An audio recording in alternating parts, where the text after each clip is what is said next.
Hello, Zach. Welcome and thank you for your time. You'll be playing in Chile for very first time in January. How does it feel to bring finally Imperial Triumphant to South America?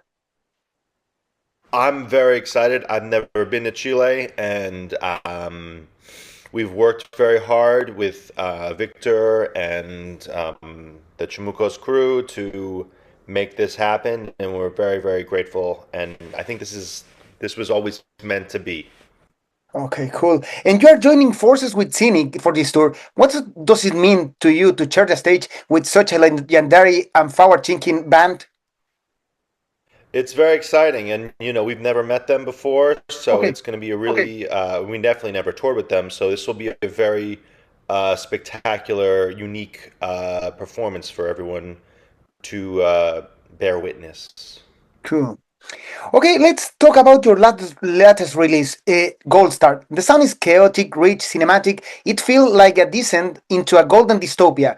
What were you trying to express with this record? That's it, baby. The golden dystopia. Cool. Cool. Eh, But if you But compare if you compare Goldstar to your debut Goldstar to your album, debut album, Abominantem, Abominantem, how do you see the band evolution over time? Has the spirit or mission of the band changed in these 12 years? yeah, it's changed a lot, but that's how we like it. We're not trying to make the same album every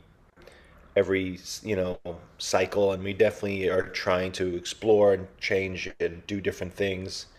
And it works because some people like more one album more than the other, and it's okay, great. You can go listen to that one.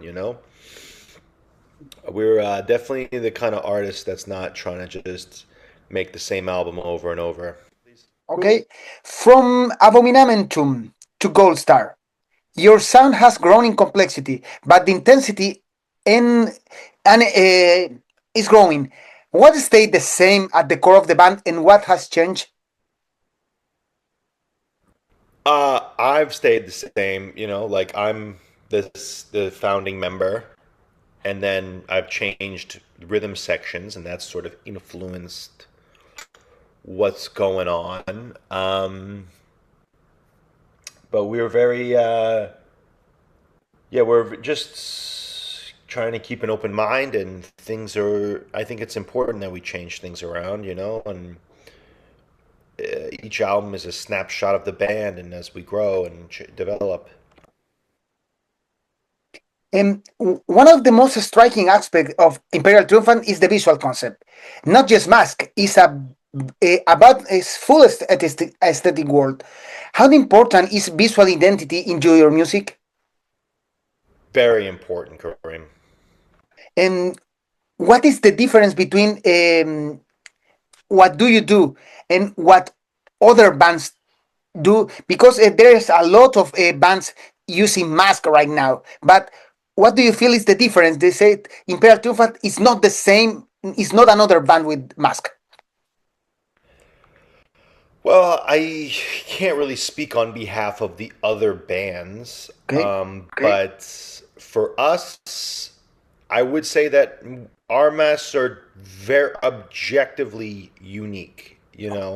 When you see the gold face and the spikes, you know it's Imperial Triumphant. It's unmistakable, and that sort of visual identity, I think, is very important, and especially for our brand, which is also, this Art Deco New York uh, dystopian mid-century vibe is also very unique and different. I think that what I've read in a lot of reviews of our music is that it doesn't the masks are not just a gimmick, but more a extension of the art itself. And the music obviously can stand on its own, but we are just I enjoy the creativity of bringing out visual elements to the performance and concepts. And talking about your music feels like a twisted blend of avant-garde jazz, death metal, New York City nightlife, dystopian sci-fi, and all of things. What kind of music do you actually listen on your daily basis? I pretty much just listen to ABBA from the moment I Wow. wake up to the moment I go to sleep. And any non-metal influence, field composer, jazz legend, ABBA, experimental artist that shaped your sound?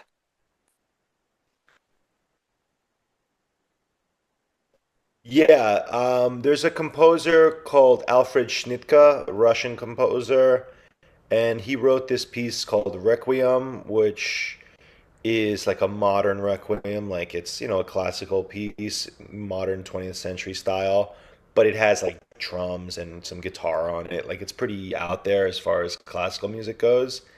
And that's had a pretty long-lasting influence on me in my the stuff that I bring to Imperial Triumphant. I really, really find him to be an incredible composer. And when you are thinking of new music that you are making, I don't know if you are making new music right now, just start search for others inspiration, or you stay in your basis, What do you think, Karim? stay in ABBA from the morning to the end of the day.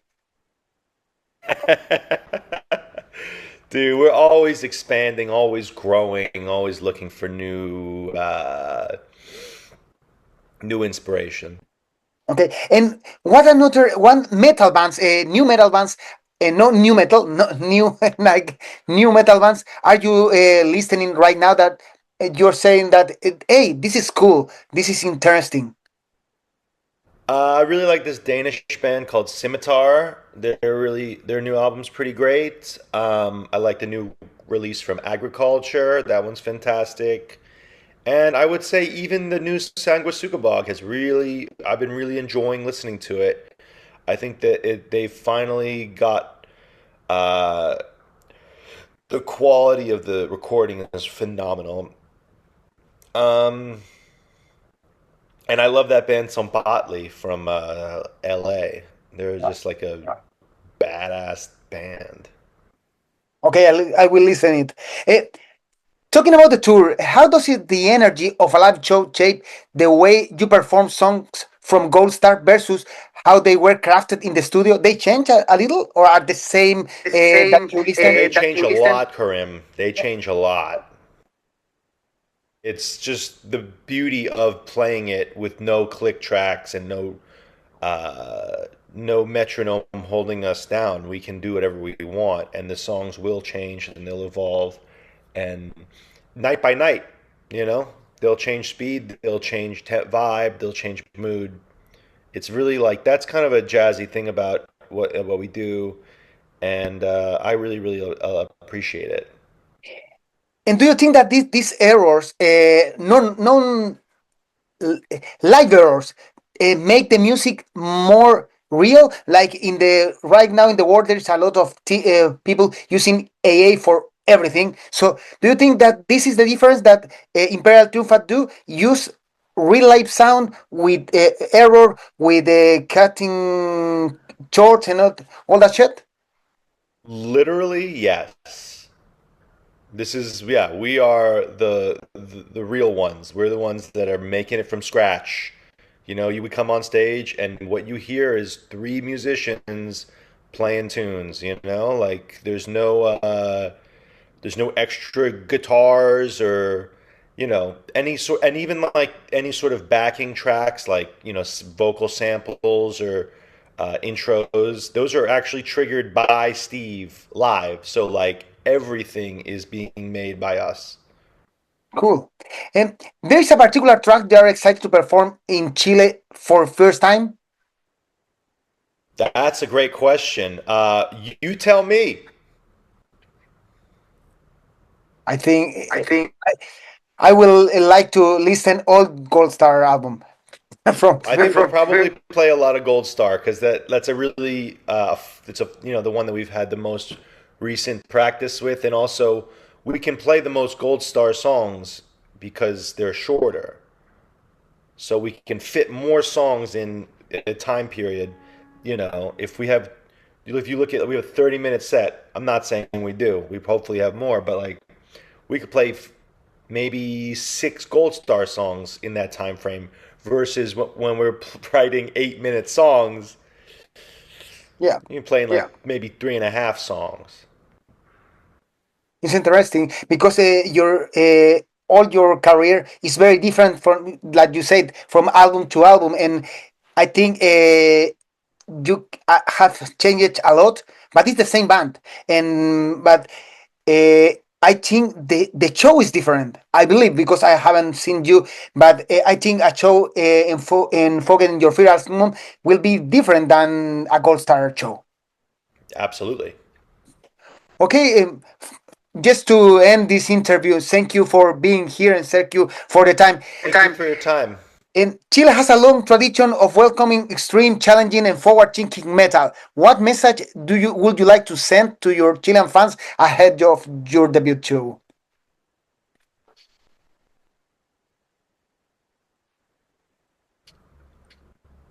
Uh, we are we're ready for you. So Be there. be there. Fucking get those tickets. It's gonna be nuts.